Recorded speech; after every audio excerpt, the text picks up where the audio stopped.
muito ter a possibilidade de apresentar aqui, de uma forma mais oficial, esse livro, O Real Mar, a Economia de Francisco e Clara. Nós pensamos, vocês veem uma mesa bonita como essa, né? Vocês veem até às 10 da noite a gente vai, mas não, a gente vai falar brevemente, vamos fazer uma provocação a partir do que a gente tem vivido, tem pensado, tem sentido sobre a economia de Francisco e Clara. E aí depois da nossa fala a gente gostaria também de ouvir umas 2, 3 falas, né, que pudessem conectar, pudessem trazer algumas outras percepções que não foram compreendidas aqui. Quero agradecer em especial, né, ao Corecon, porque o Corecon abriu as portas da casa de uma maneira muito propositiva. A gente falou, vamos fazer um livro aqui, vamos lançar aqui. A aproximação da economia de Francisco e Clara com o Conselho é fundamental. Ela não é de hoje, ela é desde o começo da pandemia para cá. Nós temos feito diversos diálogos, Tânia, Manu, agora o Breno e a equipe que está, mas outros também que já vieram antes, obrigado, que já foram trazendo perspectivas importantes. E a economia de Francisco e Clara, para fazer um recuo rápido, ela nasce desse chamado do Papa Francisco em 2019, mas no Brasil é constituído muito rapidamente uma articulação, que a gente chama de Articulação Brasileira pela Economia de Francisco e Clara.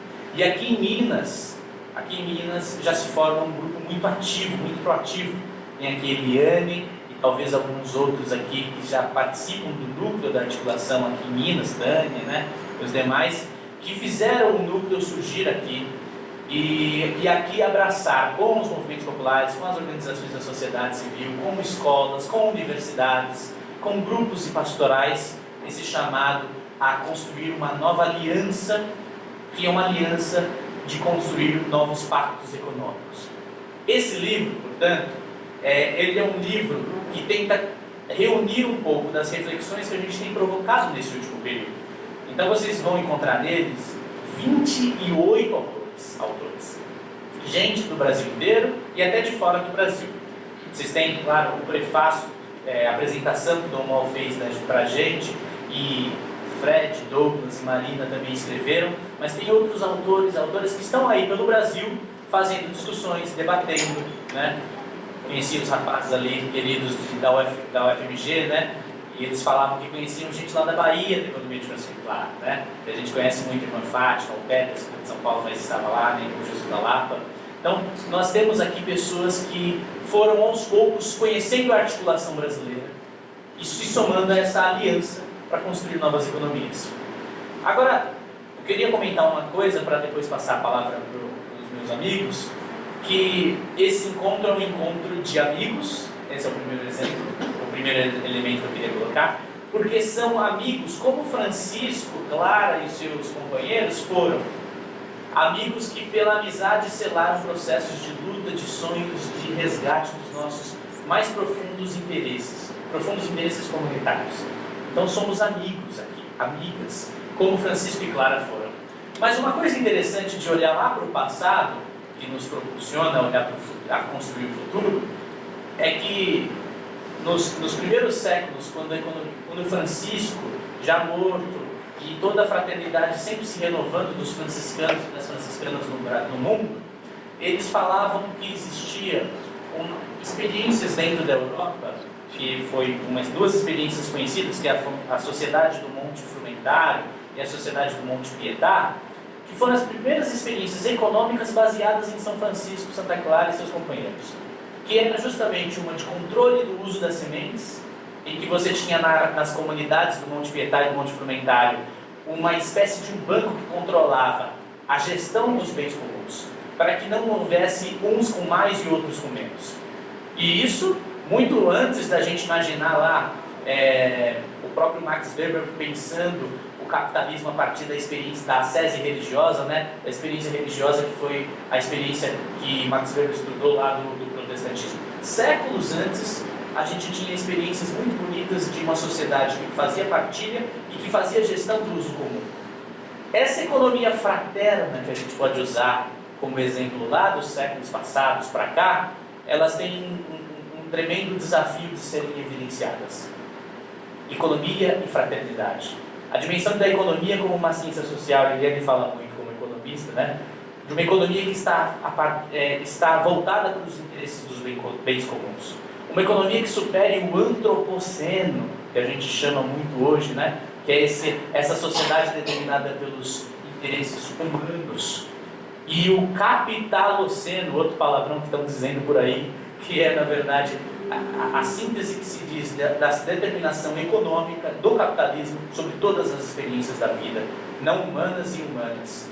Ou seja, nós temos um grande desafio nesse realmar, que não é só retomar, mas é reinventar, reexperienciar o encontro, o diálogo e formas coletivas de bem viver, de bem conviver. E nesse livro, então, nós entendemos isso que a gente chama de libertar a economia do discurso fácil, técnico, fechado, e buscá-la a partir daquilo que a Tânia muito fala, né? do Estado ao serviço do bem comum, das mobilidades econômicas permitidas para a sociedade, na partilha, na sociedade, reintegrando a economia ao serviço da política e da sociedade. Mas isso é um convite a construirmos um movimento. Não é da fala que vai vir isso.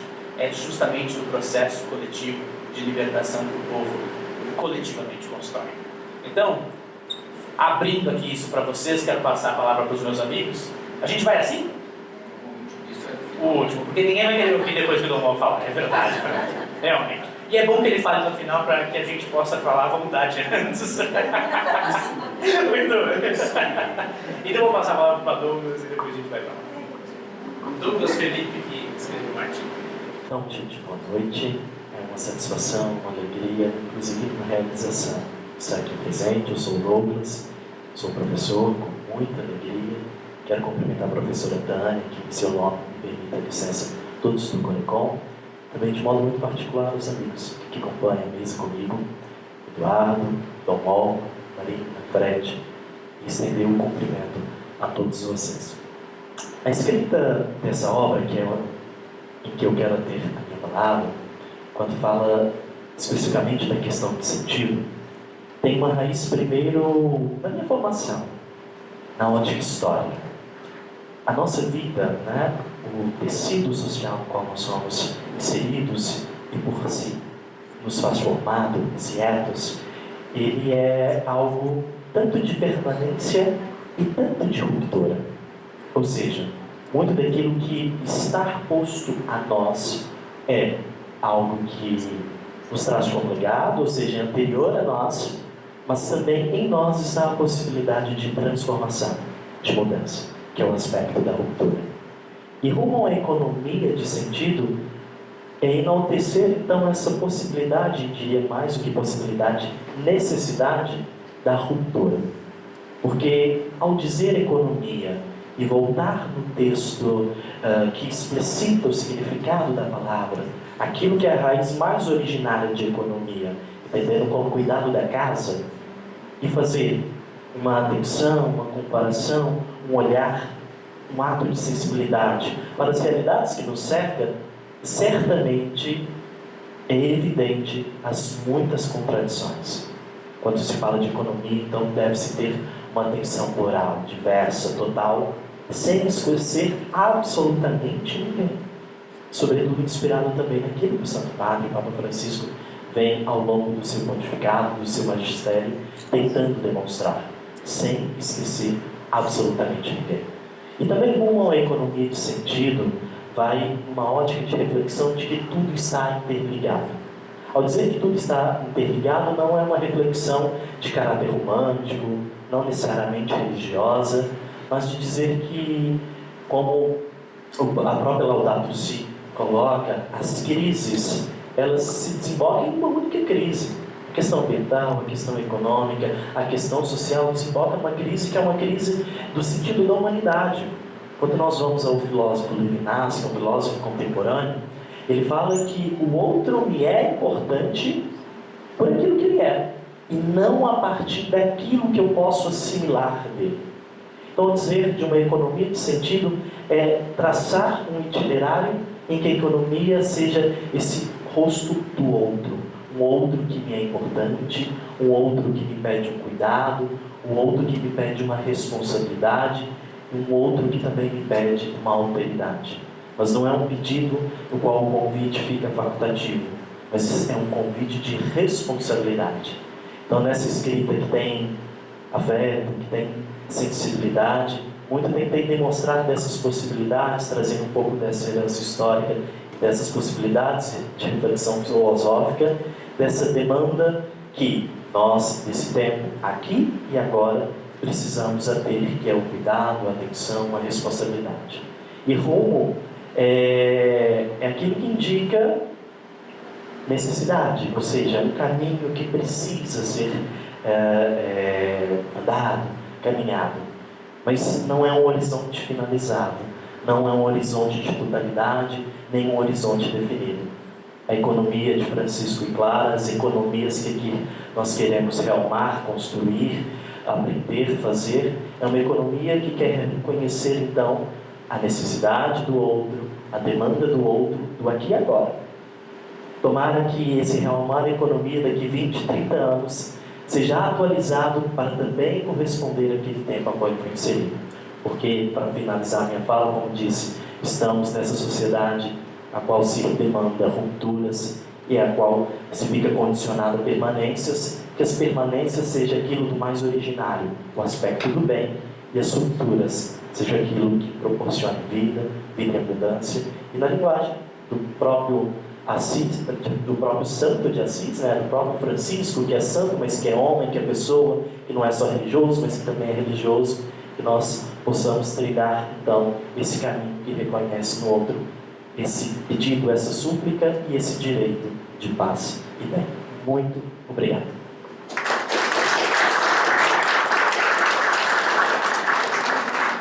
Aqui acho que uns 40 minutos é suficiente.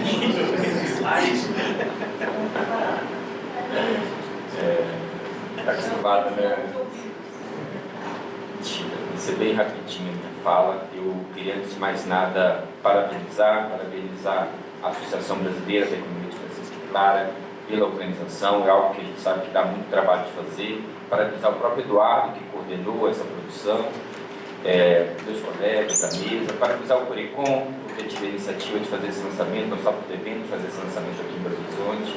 Acho que ele acontece num momento muito oportuno, né? O que eu queria trazer, aproveitando esse momento aqui, considerando que nós estamos lançando um livro que é nacional em Minas Gerais, em Belo Horizonte, no Corecom, no Sindicato dos Economistas, local que já foi palco de tantas organizações de luta, né, Padre Henrique? Estava comentando antes de começar aqui que no início dos anos 2000 a gente se reunia aqui toda semana para planejar a agenda de luta dos movimentos populares aqui dessa cidade, não é? Então, eu, inspirado um pouco nessa história, até no espaço onde nós estamos ocupando, o que eu queria comentar um pouquinho por que eu acho tão importante o debate da economia de Francisco e Clara para nós. E o que me seduziu nesse debate desde o início. Não é usual para nós jogarmos luz no tema da economia. A gente joga em outros aspectos que não são tão centrais assim, porque eles nos tocam mais diretamente. Mas como a abordagem da economia sempre foi feita de maneira a parecer que é algo distante, que é algo que a gente não consegue alcançar e que a gente não deve mesmo dominar, que passa por uma linguagem que não é a nossa do dia a dia, eu acho que foi se apartando, inclusive, do próprio fazer política, o debate da economia, que é tão decisivo e tão importante, e que está no centro da disputa política sobre que tipo de sociedade seremos.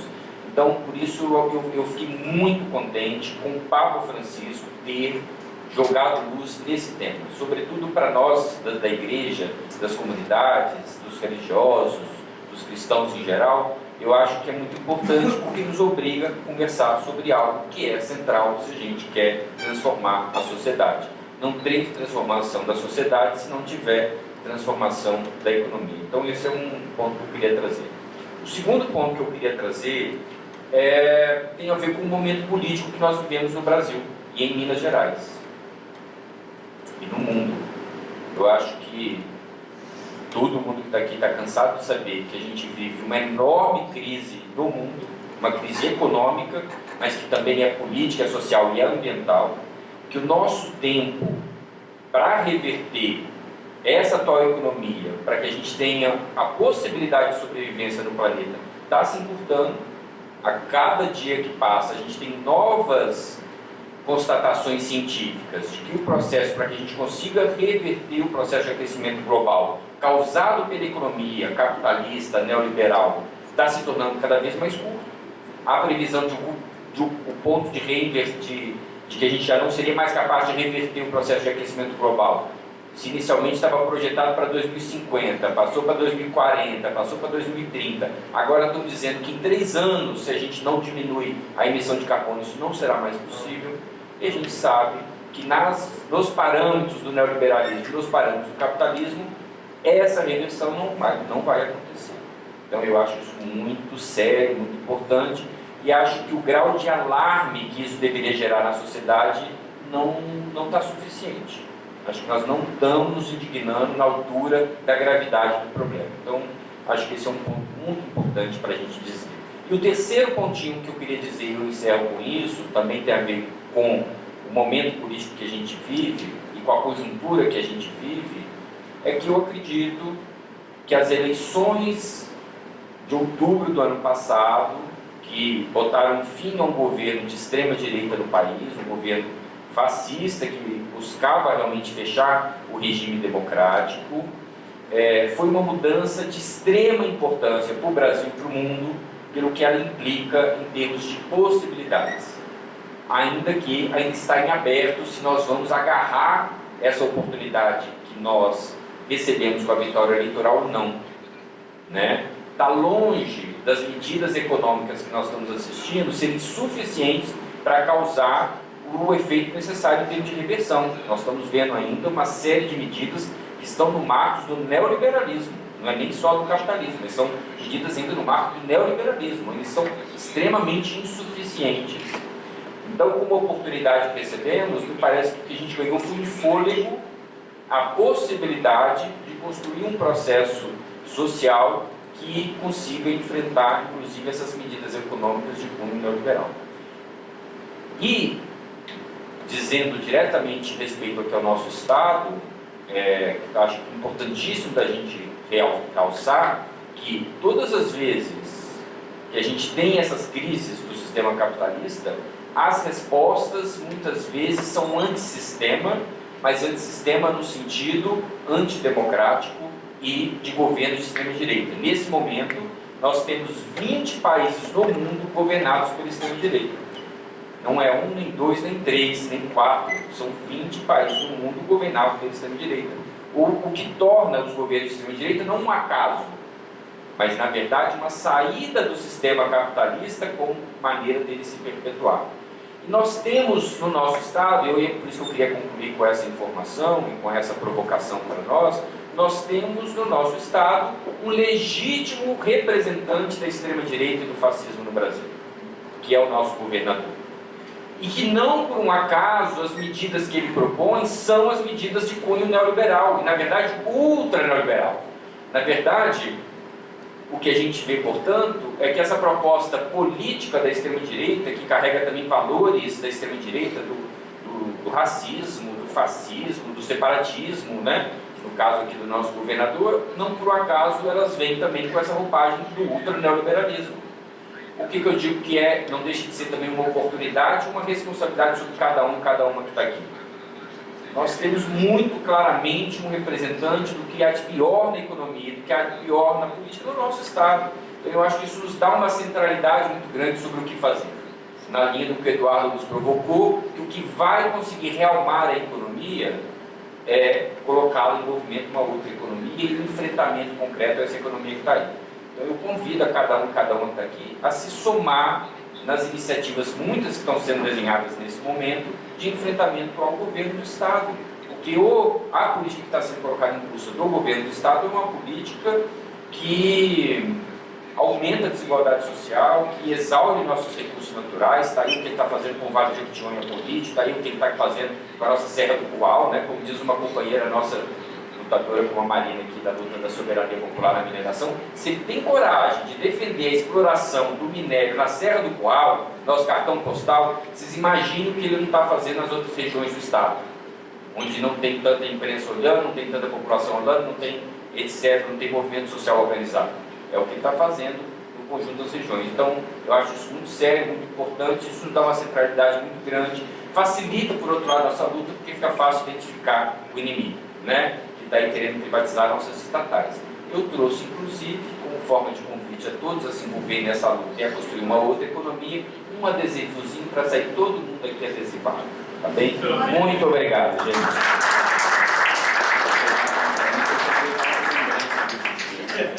E aqui vocês podem passar. Então. Boa noite, gente. Também queria agradecer o convite, estar aqui, né? E não só estar aqui, mas essa caminhada, né? Que a gente constrói coletivamente em vários outros espaços. E quero começar falando do Papa Francisco, porque acho que esse assunto, né, que ele traz da economia com o chamado em 2019 é muito importante. Mas ele não foi a primeira vez que ele tocou nesse tema, né? Desde o início do papado dele, ele já traz o assunto, né, a importância da pauta econômica em todas as encíclicas que ele fez, né? Evangelii Gaudium, Fratelli Tutti, Laudato Si, Querida Amazônia, em tudo tem ali noções para chamar a gente, mas não assim, considerando ainda essas colocações ainda insuficientes, ele achou que era necessário fazer esse convite com um olhar específico para a economia. E acho que isso é muito relevante, porque quando a gente para pensar na economia, a gente vê como que ela é feita para o povo não entender. Quando a gente entende isso, que ela é feita para a gente não entender, a gente também vê a importância da gente ir se apropriando, né? Desse conteúdo, desse tema, que nada mais é que como que a vida funciona, né? Como que a gente produz riqueza, distribui, ou então escolhe deliberadamente, né, não distribuir. Lá em casa, a economista é minha mãe. Ela que faz ó, o que pode entrar, o que pode sair, o que é gasto, o que é investimento em saúde, educação. Não pode ter miséria, Marina. Podemos gastar. Isso daqui não, isso daqui a gente já pode cortar. Então, quando a gente começa a se apropriar disso e ver que a economia é um assunto que está na mesa do povo brasileiro, né? A gente vai vendo como que isso é crucial para a gente poder pensar o mundo que a gente quer, né? E acho que essa iniciativa ela é muito potente, porque ela mostra que a economia é nossa, né? A economia não é de pessoas lá longe que estão lá ocupando as cadeiras do Banco Central e definindo como é que vai ser. A economia é nossa. Então, e aí acho importante também lembrar, né, do acúmulo histórico dos movimentos populares. Nesse livro tem um capítulo, né, que Fred e eu escrevemos, que chama A Economia dos Movimentos Populares. Porque a gente já vê, né, são práticas, são iniciativas, são métodos, são metodologias que já existem também.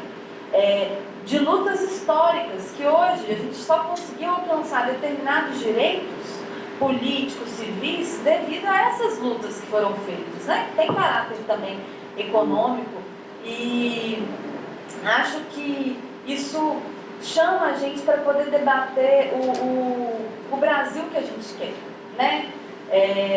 Que é um Brasil soberano, é um Brasil que tem desenvolvimento socioeconômico, onde as pessoas tenham educação, saúde, que altivo, né, nas proposições, e é um país sem fome também, porque não dá para falar, eu sempre fico pensando que não dá para participar de nenhuma mesa, não dá para falar de nenhum tema, se a gente não lembrar que hoje tem 33 milhões de brasileiros em situação de fome.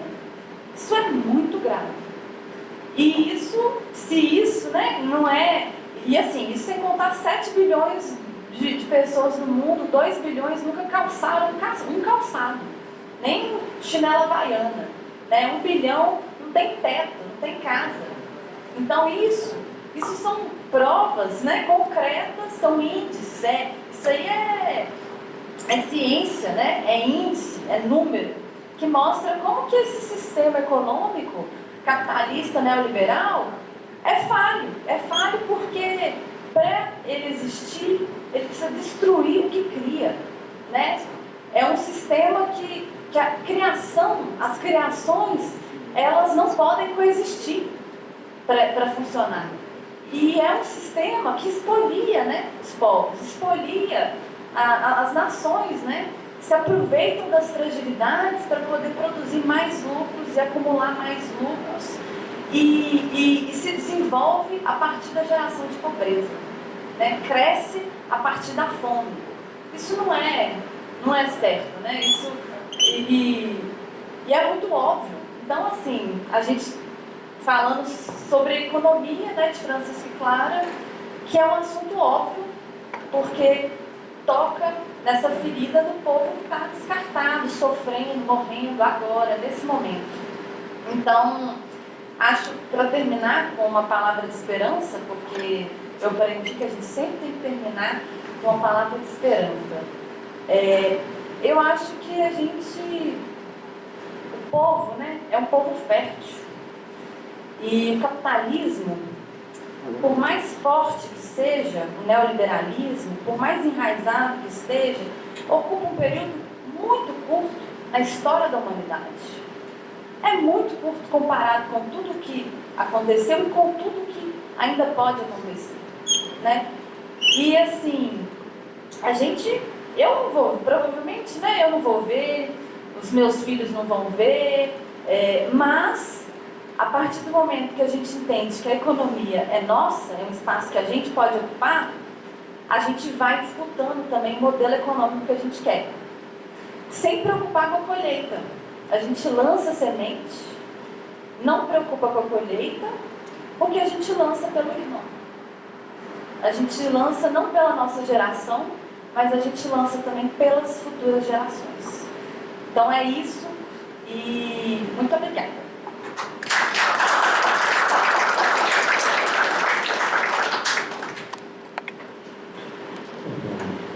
Não tenho muito a acrescentar, né? Imagino também que todos estejam um pouco cansados no final de um dia de trabalho, mas não posso, por outro lado, deixar também de dizer uma palavra a vocês que vieram aqui, homens e mulheres, né, certamente de formações diferentes, né? E agora numa convergência muito grande, que é o interesse nesta obra Reomar a Economia. Observem que os membros aqui da mesa são só alguns dos autores, mas depois que cada um de vocês adquirir o livro, ao final, porque isso é muito importante, né? Que é o lançamento do livro, não esqueçam disso não, viu? É preciso adquirir o livro no final. Vocês vão adquirir 2. Este aqui e este aqui. Você pode abrir aqui para nós, já que vão comprar mesmo, então. Porque esse aqui é uma coisa muito inesperada. Eu queria passar aqui, falei assim, Marina, aqui para o pessoal ver, porque é todo ilustrado. Olha aqui. Ela é uma das autoras, mas tem outros autores também. Isso aqui é para criança. A Economia de Francisco e Clara, ela é acessada por crianças e adolescentes. Inclusive, esta menina que de vez em quando aparece aqui, essa aqui é uma menina preta, tá vendo?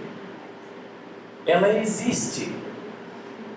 Esta menina é uma menina conhecida do grupo, da autora aqui, Marina, e de outras pessoas, lá de Brumadinho, não é? Afetada, evidentemente, pelo crime que foi cometido lá, não é? Pela Vale. Essa menina existe. Ela existe. Então, é importante que depois vocês comprem para passar para os filhos de vocês. Alguns aqui vão passar para os netos, talvez até bisnetos, bisnetas, porque vale a pena. Aliás, é uma bela introdução à Economia de Francisco e Clara para adultos. Nós podemos aprender disso daqui. E depois, claro, esse daqui. A Economia de Francisco e Clara, o ato de reomar a economia, é muito interessante porque isso tem a ver com a organização da economia, mas naquilo que ela tem de diferente, naquilo que é possível fazer diferente, aliás, é muita coisa possível de ser feita na economia, ela tem também o quê de utopia, de poesia. Marina canta. Precisam escutar essa menina cantar. Esse aqui faz poemas. Observaram pela linguagem dele? Observaram? Prestaram atenção? Aquele lá é poema, né? Porque ele chama-se Eduardo Brasileiro. Esse brasileiro é nome mesmo, não é um apelido. Eduardo Brasileiro, Economia de Francisco e Clara. Esse é o nome dele. Ele é conhecido assim, né? É o nome e sobrenome dele. E as análises que o Fred faz, o Fred é muito bom, né? Com pouquíssimo tempo, porque ele vai com coragem no núcleo duro, entra lá e desorganiza aquilo ali para organizar de uma forma acessível a toda e qualquer pessoa e, sobretudo, para os pobres e miseráveis, os famintos que vivem nesse planeta Terra, incluindo o próprio planeta. Então é um homem do bisturi, é um homem do ferrinho de dentista, sabe? Ele vai lá onde precisa ir. E se notaram bem, foi isso que ele fez aqui. Né? Foi isso que ele fez aqui. E com competência, né? Ele é um cientista social, ele não é economista. Então, isso ajuda muito a compreender as falas todas, né, que estão aqui. Imagina os outros autores. Aqui tem uma amostra. Por isso esse livro, gente, se eu fosse vocês, eu adquiriria cada um 2, 3. Este para os seus netos e filhos e 2 deste, para que vocês possam ficar com um e presentear um amigo do peito que você tem, para dizer para ele, você não pode deixar de ler isso. Inclusive, tem cor, porque a economia de Francisco e Clara tem cor aqui dentro. Marina, me ajuda? E tem uma folhinha que se repete em todas as páginas. O livro é uma obra de arte, assim como fazer uma nova economia que escape de fato e definitivamente qual que é o adjetivo que ele usou? Esse neoliberalismo, ele falou uma palavra antes. Qual foi, Fred? Lembra aí? Agora você não lembra, né? Então, mas que apresenta de fato uma economia alternativa. Isso aqui deve nos consumir, não no sentido pobre da palavra. Nos consumir significa deve nos colocar em campo, na estrada, não é? Porque nós precisamos fazer alguma coisa no campo da economia. Estamos fazendo, mas precisamos fazer mais. Inclusive porque a gente é acostumado a tratar mais de política. A política é muito importante, das questões sociais, né? E aí eu preciso voltar mais uma vez lá no Papa Francisco. Este é o Papa que mais fala de economia na história da Igreja. Mais fala da economia, mais se preocupa com ele. Ele não é economista, mas ele tem uma inteligência refinada porque ele se cerca de bons economistas para saber o que está dizendo. Então, eu até trouxe aqui para vocês, eu fiz umas fotos aqui para trazer o livro, que é o livro de hoje, é esse daqui e aquele ali, os livros de hoje, né? Então, eu trouxe um livro aqui muito interessante, que é do Papa Francisco, Vamos Sonhar Juntos. Conhecem? Já ouviram falar? Vamos Sonhar Juntos. É leitura obrigatória e é deliciosa. Então, lá na página 55, olha por que o Papa fala de economia. Fala não, olha o que o Papa faz em favor de uma verdadeira economia, uma economia realmente. Ele diz assim, agora é a hora. Só com uma autoridade dele para dizer desta forma, agora é a hora de um novo humanismo. É aqui um pouco uma paixão pessoal, sabe? Um novo humanismo que possa canalizar essa irrupção de fraternidade e pôr fim à globalização da indiferença e à hiperinflação do indivíduo. Precisamos voltar a sentir que necessitamos uns dos outros, que somos responsáveis pelos outros, inclusive pelos que ainda não nasceram e pelos que ainda não são considerados cidadãos. Precisamos trabalhar pelos que não nasceram. E que mundo que as crianças vão encontrar. Nós precisamos preparar esse mundo. E precisamos preparar, inclusive, fazendo a inclusão de quem ainda não é considerado cidadão. E aí o Papa é um pouco atrevido, sabe o Papa Francisco? Ele fala coisas muito interessantes, mas tem um atrevimento que é uma coisa extraordinária. Aliás, eu convido todos vocês a serem atrevidos numa certa medida. Porque é só sendo atrevido que a gente coloca, não o dedo, a mão nesta realidade, mas o corpo e a alma. Precisa de atrevimento. E o Papa Francisco vai falando as coisas dele, né? Inclusive, a gente podia ouvir um grupo aqui sobre isso um outro dia. Ele defende a renda básica universal. E eu não sei por que ainda não avançamos o suficiente, porque há experiências consagradas de renda básica universal. Olha o que diz esse homem atrevido, até porque ele é Papa, né? Isso mostra que o atrevimento, ele é Papa. Imagina o que é isso, não é qualquer um que é Papa. E nem é qualquer pessoa que pode se inscrever lá para ser Papa, né? Eu não quero ser o próximo candidato a Papa, né? Não é assim que funciona lá. Então a condição dele dá às palavras dele um outro sabor, ainda que elas sejam parecidas com as palavras de vocês.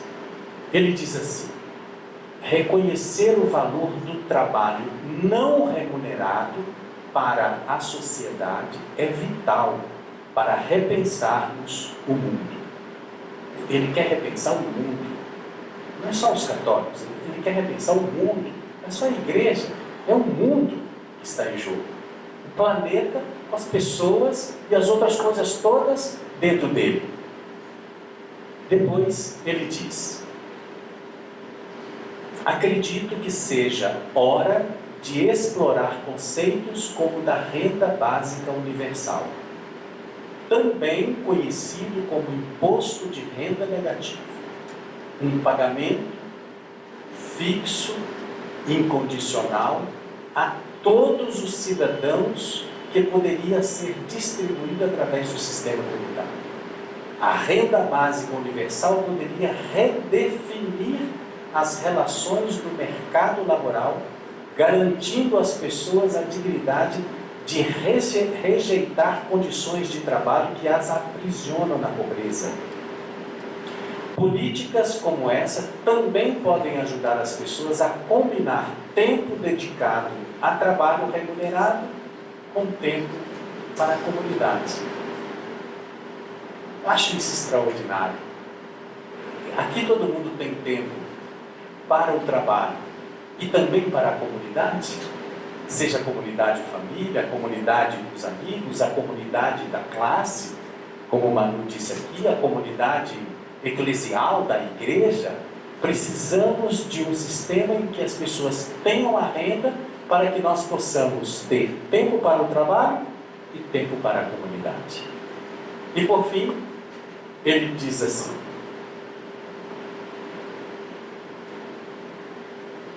ele termina essa parte, a letra está muito pequenininha.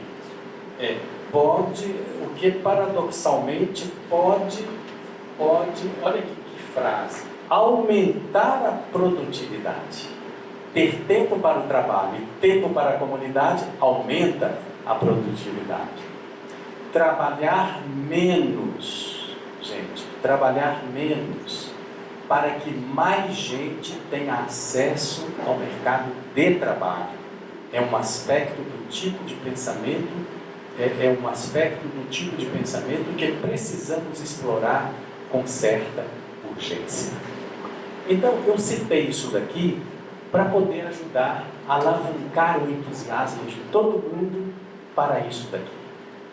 É uma semente. A gente vai jogando. Não preocupa com a colheita, não, Maria. Preocupa com a colheita, não. Vai jogando, vai semeando. E a semente vai nascer muito rápido. Aliás, algumas já nasceram, porque há experiências muito interessantes. Eu gosto muito de um poeta chamado Manuel de Barros. Ele é extraordinário. Quem gosta de poesia, aliás, poesia e economia conversam com facilidade, desde que a economia tenha alma. Porque aqui não tem alma. No documento programático do Papa Francisco, ele diz, ela mata. Economia sem alma mata. Mata. É porque vira mercado puro, né? Então, Manuel de Barros, ele tem uma expressão com a qual me identifico. Eu acho que é um pouco a missão de todos nós. Ele diz assim, que nós precisamos ser esticadores de horizontes. Porque às vezes o nosso horizonte é só isso daqui.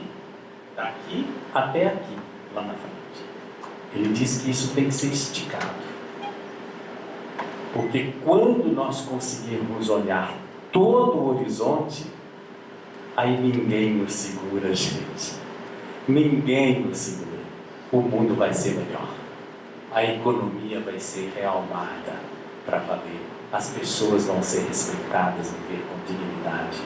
E seremos homens e mulheres felizes. Porque todos seremos homens e mulheres felizes. Então, vamos comprar o livro? É lançamento de um livro, não é? Eu não ganho nada não, viu, gente? Aliás, eu ganho tudo. Se eu souber que alguém está lendo o livro dele, se olha, isso me enche de prazer. Eu sou educador, sou professor, amo ser professor e educador. Amo ver as pessoas crescendo. Se eu saio desta mesa, como vou fazer agora, só ficam jovens nesta mesa. Olha aqui, só jovens. É isso. Então, professora Valquíria, que é a presidente aqui do Conselho, uma alegria muito grande ser recebido por você. Sabemos da importância desse Conselho. Sabemos que você tem na mente e no coração que vai aumentar as fotografias femininas ali, não é? Tem uma já no final, uma lá em cima, outra lá, agora vem a próxima sua, e depois uma sucessão. O Papa Francisco valoriza muito as mulheres, porque reconhece na mulher não só a sua potência, a sua qualificação, a sua capacidade, a sua presença, mas vê tudo isso de uma forma diferente. Essa forma diferente vai ser traduzida em mais mulheres ali, com todo respeito a todos os homens que somos, né? Porque estamos juntos, todos juntos. Parabéns, muito obrigado, né, pela acolhida. Professora Tânia, amiga de muitos e muitos anos de labuta, na universidade. Padre Henrique, esse homem é um ícone dessas reflexões que levam, né, para a utopia, já foi mencionado aqui, é realmente muito bom. Padre Henrique, eu queria saber até a idade dele, né, porque a gente não tem esse negócio de esconder a idade, né? 80 anos. 80 anos, e tá aí, olha, veio aqui ao lançamento. 80 anos. E um sacerdote diferente, sabe?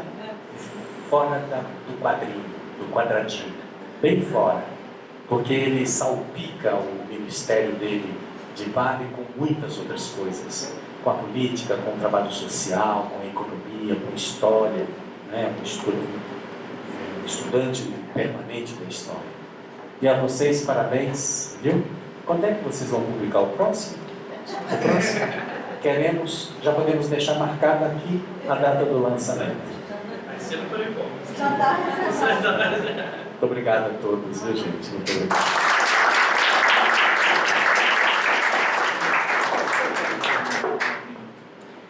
Queridos, queridas, é muito bom ouvir Dom Mol, né? Marina, Fred, Douglas, porque trazem... O Eduardo também, às vezes.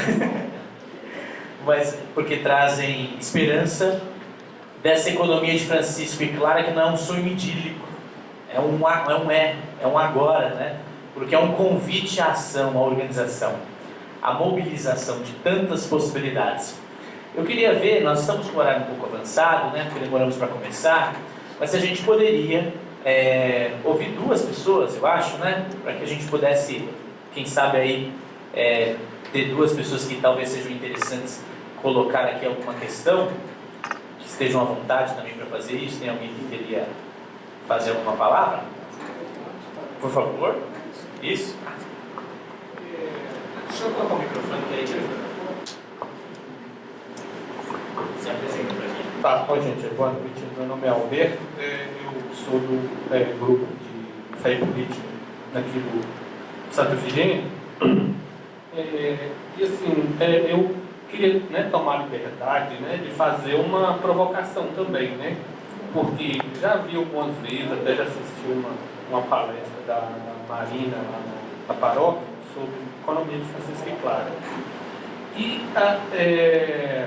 a respeito do seguinte, o que vocês abordaram aqui de uma maneira geral, mas assim, o que está, não que eu concorde, tá? O que está pregado da economia em geral, né? Igual, por exemplo, vou citar um exemplo aqui, tem vários, que é uma coisa muito pregada pelos economistas, que é o déficit fiscal, né? Inclusive, dentro do governo agora, nós temos o ano que vem aí um déficit zero, né? Aí eu queria, assim, um contraponto para isso, de uma maneira, eu acho, né, mais prática para esses temas, né? Endividamento, né, que é sempre pregado que não pode ter endividamento, o déficit fiscal, né? Nesse sentido, entendeu? Eu acho, assim, muito distante, né? Fazer um contraponto mais com esses termos técnicos que os economistas falam, eu acho que seria interessante, né? O que vocês acham nesse sentido?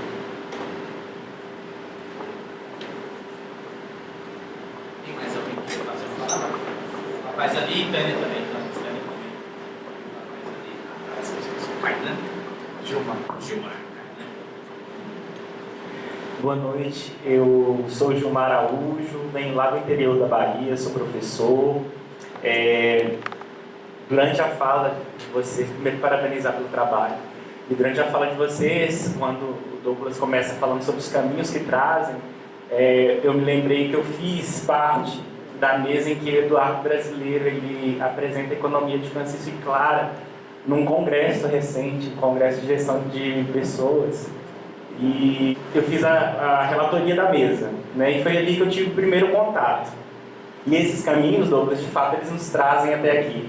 Eu faço parte da Pastoral da Juventude do Meio Popular, lá na Diocese de Bom Jesus da Lapa, diocese essa também que é a Diocese Mãe de Dom Valmor, né, que é de Cocos. E aí nós temos a grata felicidade de termos também na produção de vocês Irmã Fátima, e falar de caminho sem falar nessa possibilidade de participar da sua mesa, de ter Fátima também como uma escritora desse livro, é incrível, assim. E dizer que de fato nós precisamos repensar esses caminhos e contribuir para essas mudanças tão significativas que a economia de Francisco e Clara propõe para nós. Parabéns pelo trabalho de vocês.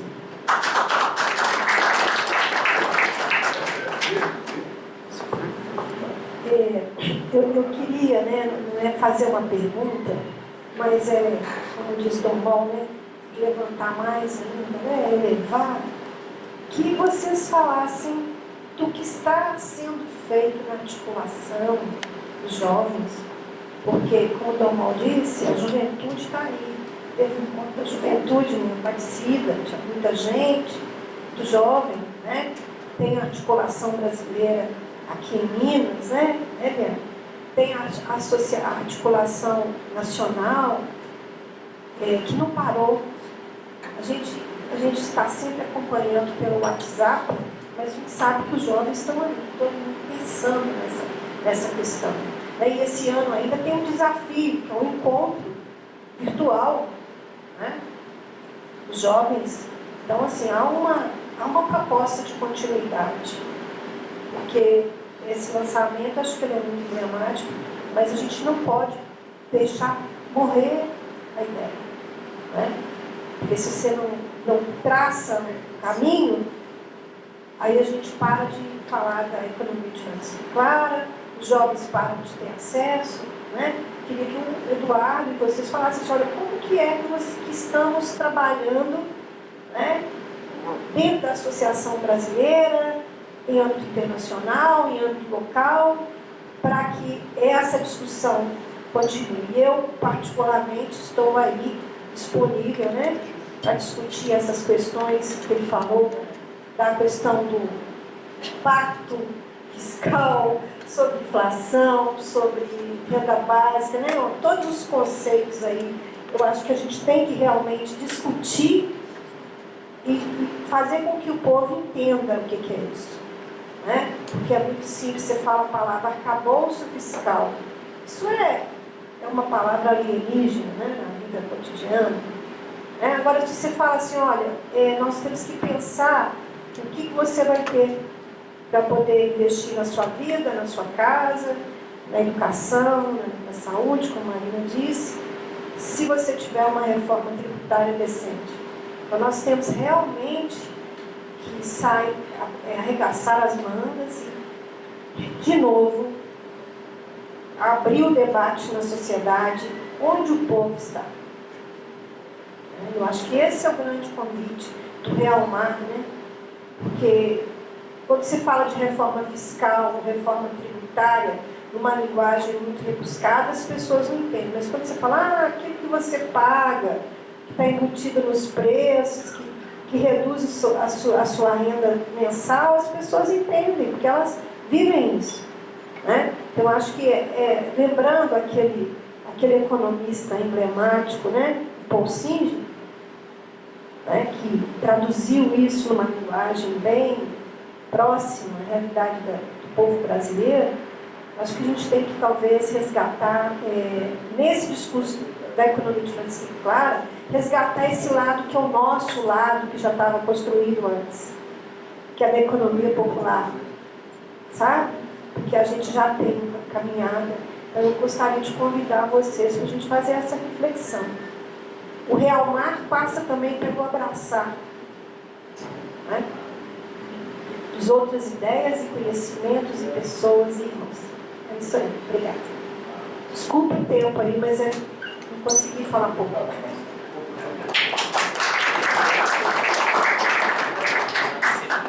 Eu estava conversando com a mãe da Marina ali, e ela me falou que a Marina saiu melhor do que a encomenda. A Marina pega e fala que a mãe, então não sei qual saiu melhor, não sei que o que está acontecendo aqui hoje é uma coisa que eu já participei há 50 anos atrás, quando a gente começou, e há uns anos eu nem sabia que existia isso. Ontem eu fui convidado para ir num evento comemorando os 50 anos da queda do Allende, e me emocionei muito. E hoje eu recebi novamente o convite da mesma pessoa para vir aqui.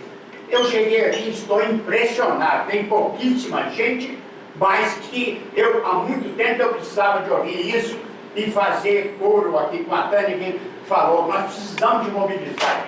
Eu fiz um curso de desenvolvimento de comunidade em Brasília, né, há muitos anos, 72, e então eu fiquei encantado com esse trabalho de vocês, mas a Tânia falou, precisamos mobilizar o povo, precisamos mobilizar quem precisa de ser levantado, esses que não vivem, esses que ainda não têm vez e nem voz. Nós temos que lutar, gente, mas eu não estou vendo muito, porque, vou usar uma expressão que eu não gostaria aqui, Mas o que eu estou vendo de bolsonaristas na minha família, de jovens bolsonaristas, falando absurdos mesmo.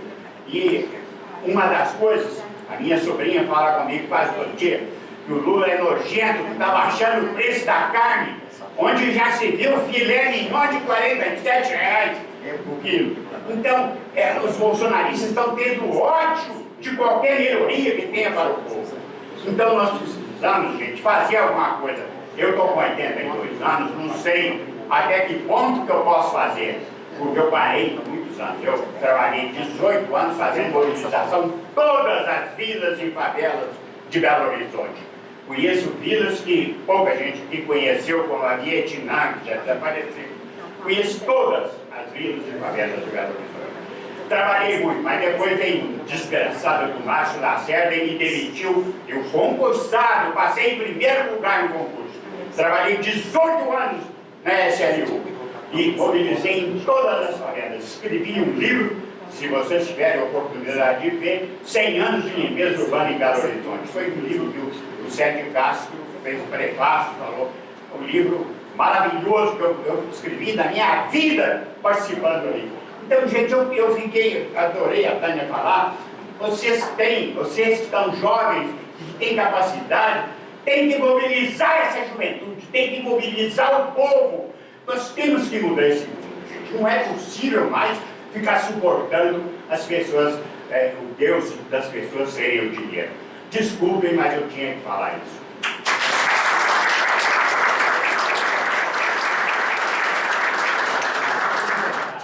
E pensar a integração latino-americana também e nacional de como a gente pode construir e chegar no coração das pessoas.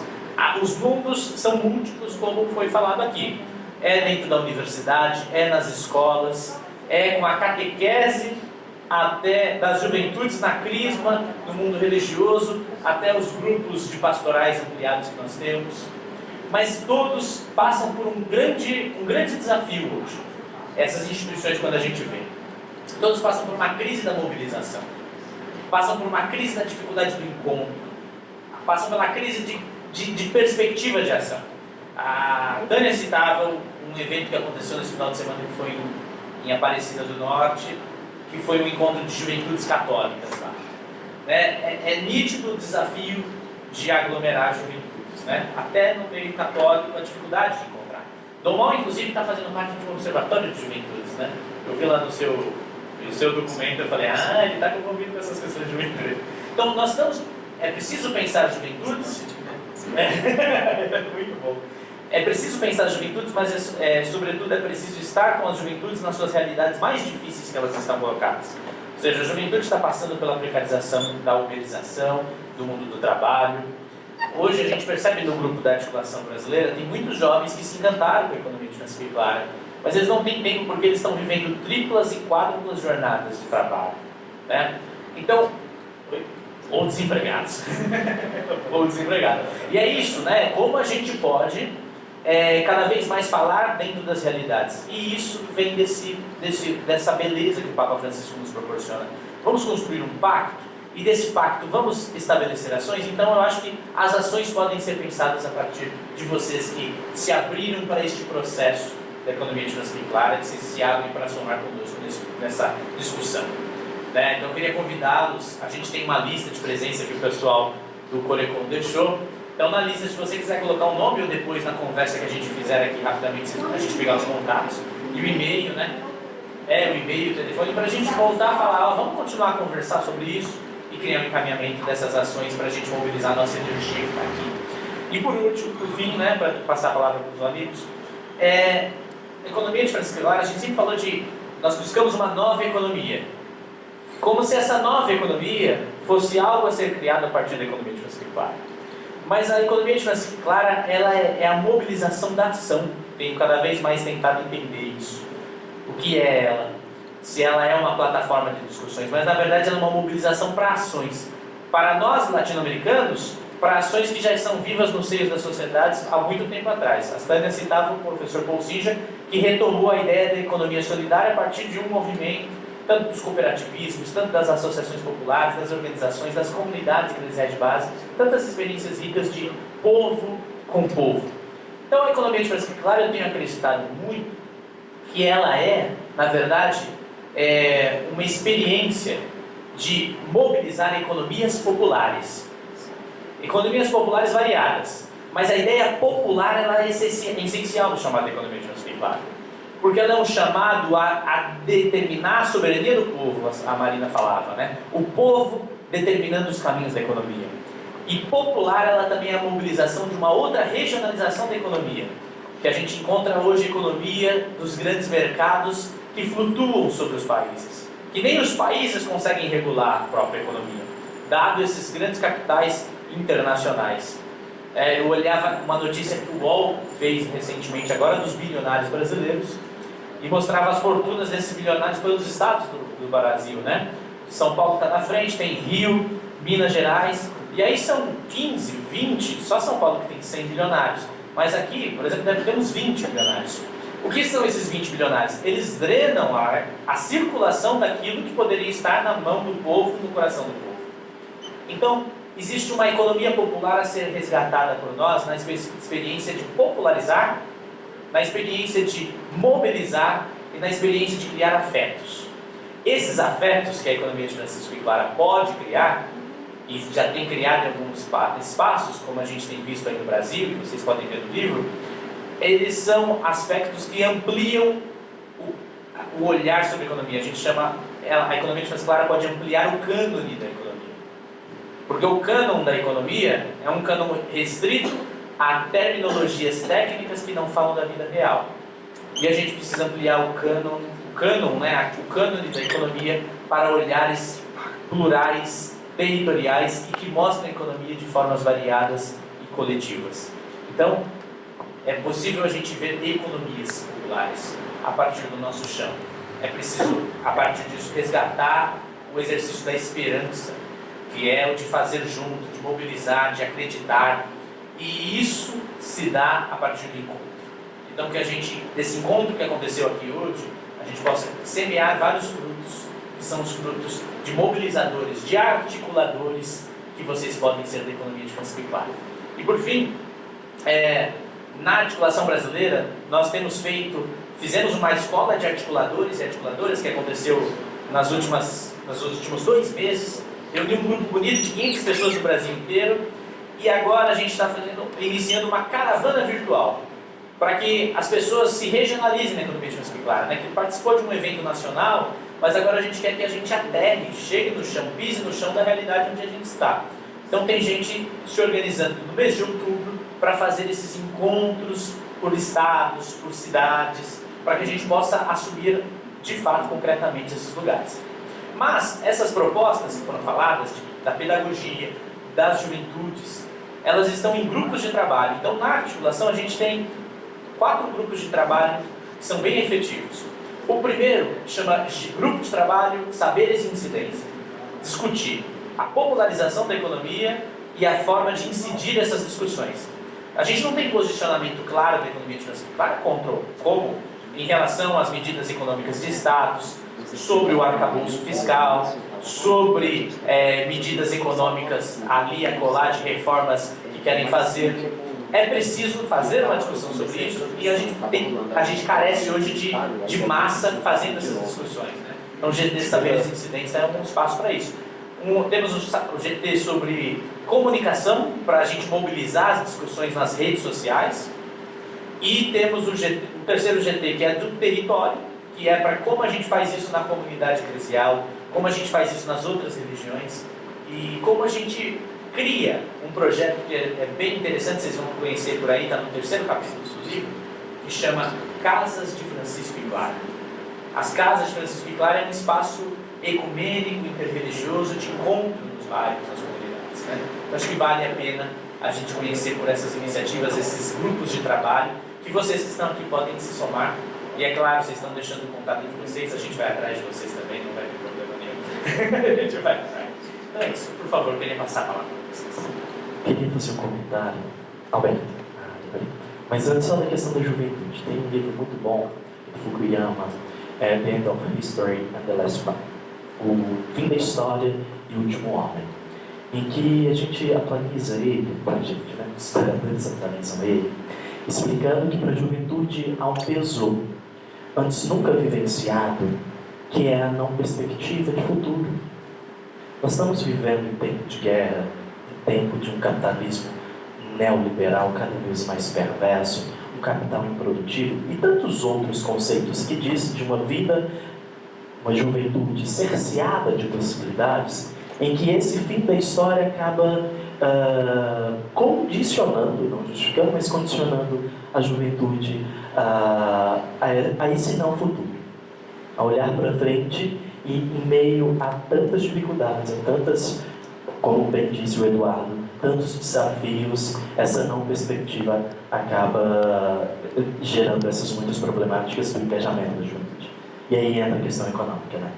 A alteração dessa não perspectiva certamente passa de uma economia, não diria nem humanizada, mas de uma economia cósmica.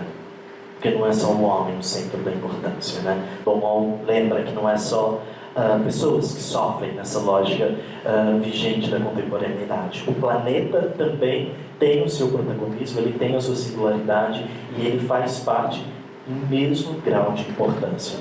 E aí, Alberto e todos, quando o senhor fala sobre a questão da linguagem, uma outra obra que eu gostei, que eu trago até o conceito, é Enfeitiçar a Língua, que é um livro A Terra Dar, A Terra Quer, do Antônio Bispo dos Santos, se não me falha de memória. E isso, quando nós estamos discutindo termos conceituais, etc., sobretudo dentro da academia, isso se torna muito inacessível, Marina comenta, né? Mas a economia de Francisco e Clara, às vezes, ela vai precisar valer desses conceitos para ocupar determinados espaços. Mas o horizonte fundamental, e aí, sobretudo, parte da minha sensibilidade, e aí então vem Douglas falando de economia de Francisco e Clara, parte também da consideração de que nós temos que ser diferentes. A linguagem vigente, orgânica, às vezes até necessária, porque os campos de saber eles se organizam, eles são sistemáticos, mas eles não são o protagonista fundamental. E quando a gente fala de enfeitiçar a linguagem, recorrer sobretudo naquele gabarito histórico mais conhecido, então, por exemplo, as comunidades primitivas, e aí quando eu falo dos mais conhecidos, é porque já existia um povo, que é o povo pré-histórico, que nós não conseguimos acessar tantas histórias, e que bom, porque a gente não precisa narrar tudo, mas de dizer que outras formas de linguagem, que inclusive não técnicas, não formais, não heterodoxas e coisas mais, elas também têm o seu valor e precisam ocupar todos os espaços. Uma discussão, não sei se o Eduardo vai lembrar, mas eu lembro que eu comentei, olha, às vezes a gente também precisa estar nas mesas e não começar a falar professor Eduardo, professor Douglas, Domon. É bom, é Joaquim, numa história, num tecido, numa formação, mas nele, em mim. No fim, na totalidade, não vai ter ficado o professor Douglas, o pesquisador, coisas mais. Vai ter ficado essencialmente aquilo que é mais originário, e eu estou talvez uma fala muito filosófica, mas aquilo que é. O verbo, né? O é. Então, ao trazer essa questão que o senhor coloca, não sei nem se o meu comentário faz sentido, mas é de fato que esse enfeitiçar a linguagem, enfeitiçar a língua, e ele é até mais ousado, ele fala, boicotar o dinheiro. Então, alternativas, às vezes, também serão nesse caminho de ruptura e de assimilação daquilo que é mais originário. Então, se uma pessoa não consegue entender, por exemplo, que a taxa Selic e coisas mais, é necessário utilizar de outras formas para comunicar aquilo que está sendo dito. Sim, não pode desconsiderar o termo técnico, mas também é preciso abrir esse contexto que eu chamo de contexto cósmico, ou seja, nós não temos só economistas. Ou seja, falar de taxa Selic tem que ser uma fala em que todos consigam compreender aquilo que está sendo dito. Então, vai um pouquinho disso, de o imbricar dessa correspondência daquilo que é originário. Por exemplo, quando a gente era criança, nós não falávamos dessa forma. Nós não tínhamos a expressão dessa forma. Por exemplo, meu afilhado, uma vez ele falou, desabaixe isso para mim. Ele queria que eu desinstalasse um aplicativo. desabaixa. Mas é isso. A linguagem, ela precisa ter esse grau de importância, e grau de importância está ligado sempre ao indivíduo. Então a forma que ele me comunica, a forma que ele me faz, é a forma pelo qual também eu tenho que me relacionar com ele.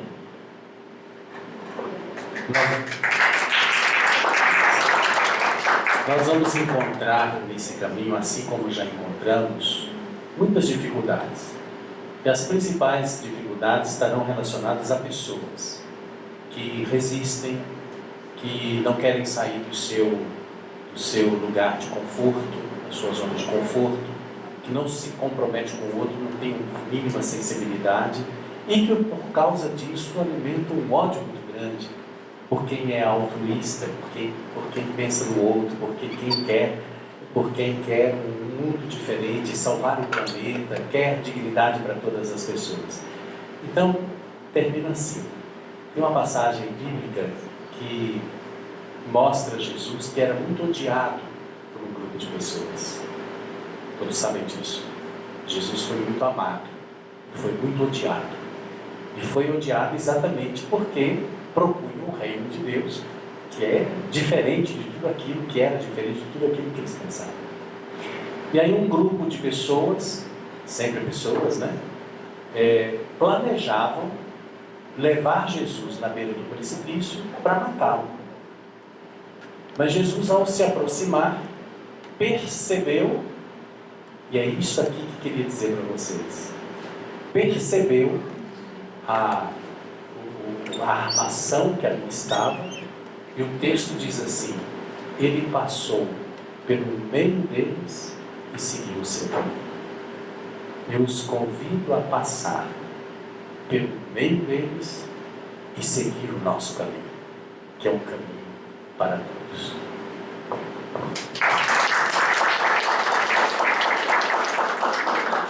Eu também vou ser bem rápida, eu só queria comentar o que o Haroldo sentiu assim. Em propostas concretas, eu senti a provocação. E eu queria compartilhar, Haroldo, um documento que eu queria compartilhar um documento que eu considero o mais avançado em questão de propostas concretas. Foi uma elaboração dos movimentos populares que fazem parte da ALBA. São vários movimentos populares da América Latina que se reuniram com, enfim, grandes lideranças aí de movimentos sociais muito relevantes, né? Não só da América Latina, mas inclusive de outros continentes também, e criaram esse documento, onde as propostas, são propostas concretas, são tópicos, são pontos, né? Elas são divididas entre ecologia integral e bens comuns, democracia econômica, terra, teto e trabalho, educação, saúde, comunicação e tecnologia, e soberania, mobilidade humana e paz. Então, são 5 temas, e essas propostas são organizadas dentro de cada eixo. Esse documento a gente levou para o encontro da economia de Francisco Clara, e ele foi traduzido. A gente traduziu ele de francês, italiano, espanhol, inglês, se não me engano, foram várias línguas. E a gente entregou para o Papa Francisco, e aí eu compartilho esse documento, que eu acho ele muito bom, porque é isso. Tem análise de propostas concretas, enfim, sistema financeiro, a nível internacional, mas, enfim, vou ler só uma aqui, por exemplo. Essa está dentro de democracia econômica. Criar um imposto universal sobre comércio internacional de mercadorias que será destinado a um fundo internacional de combate à desigualdade e à pobreza em todos os países. A tributação deverá ser uma política de correção das desigualdades criadas na esfera do mercado. Dessa maneira, os Estados devem construir modelos tributários segundo os quais quem tem mais pague mais, para garantir que quem tem menos pague menos. O patrimônio, as grandes heranças e as grandes fortunas devem ser mais fortemente onerados de impostos, para que o consumo e os rendimentos baixos sejam menos onerados, priorizando a redução das desigualdades e não as intensificando. Então, assim, nenhuma proposta aqui foi tirada assim, da cabeça, por exemplo, dos participantes desses movimentos que construíram, que são grandes nomes também, João Pedro Stede, Juliane Furno, que hoje está no BNDES também, ajudou a gente a construir. Mas são acúmulos históricos de vários movimentos sociais que vêm lutando há muito tempo. Então, isso foi uma organização, eu acho esse documento muito poderoso. O outro ponto que eu queria tocar é que a economia de Francisco Clara, ela é permeada pela luta de classes também, assim como todos os espaços que a gente está, né? Isso significa que no âmbito, na economia de Francisco Clara Internacional, a gente tem que disputar até o nome, a inserção do Clara. Existem várias pessoas que estão ali pensando que a economia de Francisco Clara é o ecocapitalismo, é o capitalismo verde, é o empreendedorismo social, e estão buscando essas questões. E tem a gente também, que está fazendo esse debate, né? Mas a gente também não vai largar, né? A gente vai ocupando esses espaços para poder ampliando, para poder caber mais gente, porque esse é o chamado do Papa Francisco, né? Caber gente em todos os espaços. E, por fim, se falasse, qual que é a receita, então, da economia de Francisco Clara aqui para Minas Gerais? A receita é a primeira coisa tirar o tema. É a primeira coisa, porque é o contraponto da economia de Francisco Clara, porque tudo que ele vê mercadoria. A educação é mercadoria, os recursos naturais, os bens comuns é mercadoria, a energia é mercadoria. E diga-se de passagem, está ele tentando exatamente privatizar tudo, né? Privatizar a CEMIG, privatizar a Copasa. São 140 empresas públicas em Minas Gerais que ele está tentando tratar como se fosse uma mercadoria dele, né? Como se Minas Gerais fosse uma grande empresa e ele pudesse vender o que é patrimônio do povo mineiro, né? Então, nesse sentido aí, para fechar, como proposta, e eu sei que aqui tem vários rostos que também participaram, por exemplo, do Encontro dos Movimentos Populares dia 1º de maio, que aconteceu esse ano, foi ali na Assembleia, veio gente do estado inteiro para poder participar e construir um calendário, uma agenda de lutas de enfrentamento ao governo Zé. Inclusive o Dom Mó ajudou a gente, você lembra que você ajudou a gente a captar recursos para viabilizar esse encontro? A gente agradece desde já. E aí, nesse sentido, a gente vai ter um encontro que vai ser no dia 23 e 24 de setembro, que vai ser lá no assentamento, né, no acampamento Pátria Livre do MST, e vai ser um encontro formativo. A gente vai ter vários cursos, várias assessorias para poder aprofundar nesse sistema das privatizações com propriedade na área de educação, saúde, energia, para a gente poder se apropriar mais desses conteúdos e ir qualificando a nossa luta. Acho que é isso. Não dá para pensar a economia de Francisco Clara em Minas Gerais se a gente não defender o que é do povo mineiro, o que é do povo brasileiro e que não pode ser tratado como mercadoria.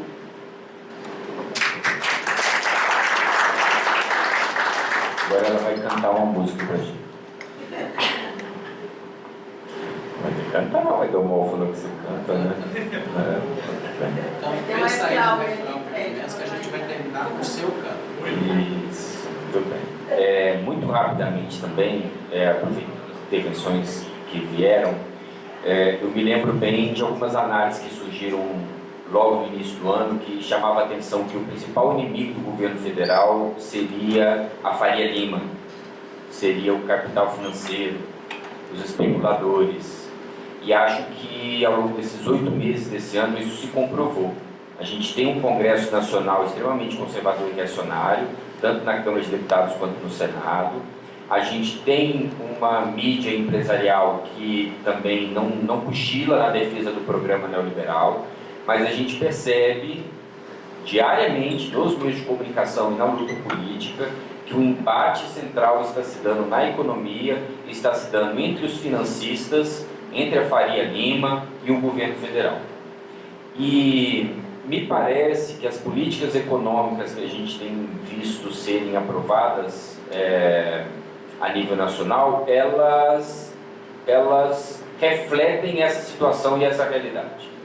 Nesse sentido, a gente não pode perder a criticidade ao que está acontecendo.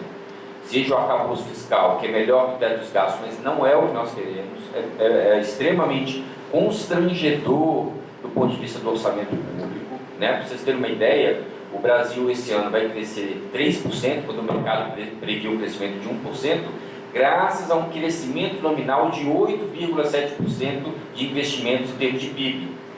Com o arcabouço fiscal aprovado, o investimento do ano que vem é de apenas 2,5% no máximo. Então esse crescimento do PIB, que está sendo puxado esse ano pelo investimento público, ano que vem não vai ocorrer, em pleno ano eleitoral. Isso vai se refletir no resultado eleitoral, onde a extrema-direita está muito bem posicionada. Basta ver a Câmara de Vereadores de Belo Horizonte ou a Assembleia Legislativa. E isso é no país inteiro, Belo Horizonte não é exceção. Isso vai se refletir ano que vem. Além disso, quando a gente pega o PAC, que foi lançado na semana passada, que tem aí previsão de 1,5 trilhão de investimentos, parece uma soma gigantesca. 600 mil desse 1,5 trilhão é parceria público-privada, mas outros 700 mil vem de investimento privado. Então não tem nada a ver com aquele PAC do passado, que se você fosse atualizar para valores desse ano, seria de 4 trilhões e 700 milhões. Então, esse PAC anunciado agora, ele não altera em nada a capacidade de investimento do Estado. Ele é 4 vezes menor do que foi o PAC anterior, e é isso, desse 1,5 trilhão, quase que 80 e poucos por cento dele, quase 85% são de investimento privado e não de investimento público. Só para chamar a atenção do tamanho das restrições que nós estamos vivendo e do apuro que nós estamos passando, né? Para dar certo o arcabouço fiscal, a gente defende do Arthur Lira e do Campos Neto, do presidente do Banco Central e da Câmara. Precisa do Arthur Lira ter a boa vontade de aprovar taxações que ele não quer aprovar, nem a taxação de grandes fortunas de 0,001% da população, que é o que vai ter que ser taxado, nem isso ele não quer aprovar, e que vai dar um rendimento para nós em 3 anos de 10 bilhões. Quando no ano passado, na semana passada, eles aprovaram uma medida que dá 20 bilhões por ano de isenção, vai dar ao longo dos próximos 4 anos 80 bilhões aí de isenção para grandes empresários. Então, só para vocês verem o tamanho da correlação de força desfavorável a uma economia de Francisco Clara, a uma economia da vida, a uma economia popular, né? Então, para dizer que a gente precisa, nesse momento, ao olhar para esse debate da economia, estar muito atento, talvez, numa estratégia que seja de muito mais médio prazo, para a reversão dessa correlação de força. 4, 5, 6 anos. Se a gente olhar no imediato, a gente vai olhar até para as medidas do governo federal e achar elas bastante insuficientes. Elas só não vão ser 100% insuficientes se a gente entendê-las como uma tática para acumular processualmente, para a gente conseguir, inclusive, reverter elas próprias mais à frente. Elas todas vão precisar ser revertidas. Seja o arcabouço fiscal, seja a própria reforma tributária, que ainda é bastante tímida. É uma reforma tributária que não atende a todas as nossas demandas históricas de reforma tributária. E para finalizar mesmo, na linha do convite, tal qual a Marina convidou aqui, reforço esse convite aí do dia 23 e 24 de setembro. Imagina a gente passar aí, nós todos aqui, um sábado e domingo, estudando num acampamento de reforma agrária do MST em São Joaquim de Bissa, no meio do mato, né? A ideia é a gente trazer lideranças de mais de 50 cidades diferentes, devemos ter um público de 100, 150 pessoas, comendo comida da reforma agrária, sem agrotóxico, produzida de maneira agroecológica, e estudando o quê? Estudando a importância que tem as empresas públicas do Estado para a economia do Estado, para a redução da desigualdade social, né? E para fazer essa luta política tão central para nós, que é essa luta de enfrentamento ao governo estadual. Então, ficam todos e todas aqui convidados para 23 e 24. E o segundo e último convite, para a gente continuar discutindo a economia de Francisco Clara lá, inclusive vai ter essa abordagem na mesa, vai ter Dom Joaquim Mol também na mesa. No dia 11 de novembro, nós vamos fazer um encontro arquidiocesano de fé e política, na parte da manhã, de 8 às 13 horas. Então, ficam todas e todos convidados a participar do encontro arquidiocesano de fé e política, onde nós vamos continuar discutindo as ideias do Papa Francisco. O tema do encontro é a amizade social, encantar a política e a igreja, porque não também encantar a política, a igreja e a economia, né? Podemos dizer assim. Vão ter momentos, inclusive, de planejar ações. Acho que algumas das ações podem vir sendo planejadas no sentido de fortalecer a BEF aqui no Estado, fortalecer esse debate da economia. A gente só precisa que cada uma que queira participar preencha o link de inscrição. Está lá disponível na página do Vicariato Social da Arquidiocese. É só entrar em arquidiocesebh.org.br. Vão encontrar a notícia do encontro arquidiocesano, mas já coloquem aí na agenda, 11 de novembro, de 8 às 13 horas, aqui na Lagoinha, na paróquia Nossa Senhora da Conceição dos Pobres. Pode falar. Vou fazer uma sugestão, Eduardo, com essa lista, Eduardo, se você pudesse passar tanto esse encontro, essa questão da Pátria Livre, quanto esse encontro para todo mundo que está aqui, seria bom, né? Muito obrigado, gente. Parabéns para nós, para todo mundo.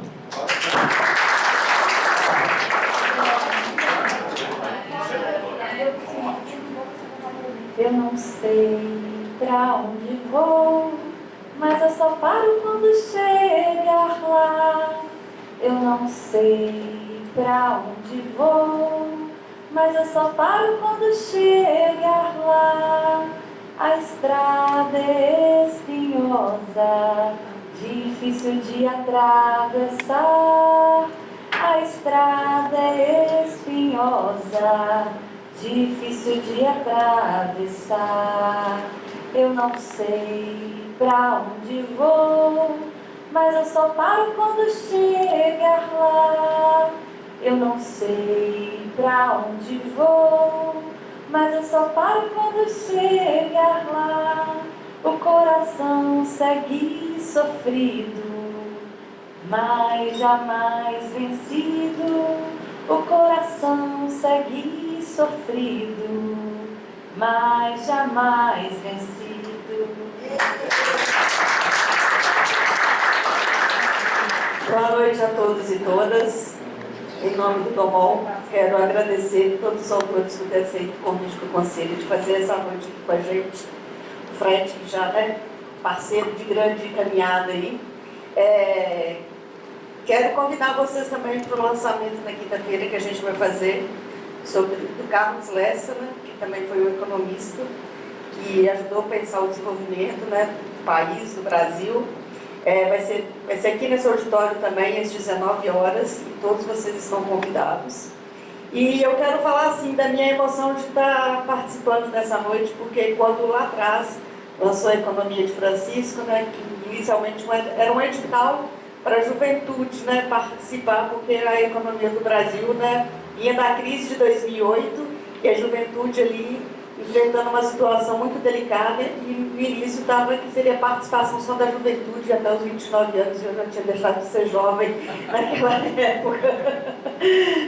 E aí, assim, mas eu me sinto muito bem representada quando eu vejo a Manu participando, o Gustavo, que também são conselheiros aqui, a Pamela, o Davidson também, que é do Sindicato dos Economistas, que está nessa caminhada junto com vocês. Quero falar que o Conselho está aqui de portas abertas para vocês.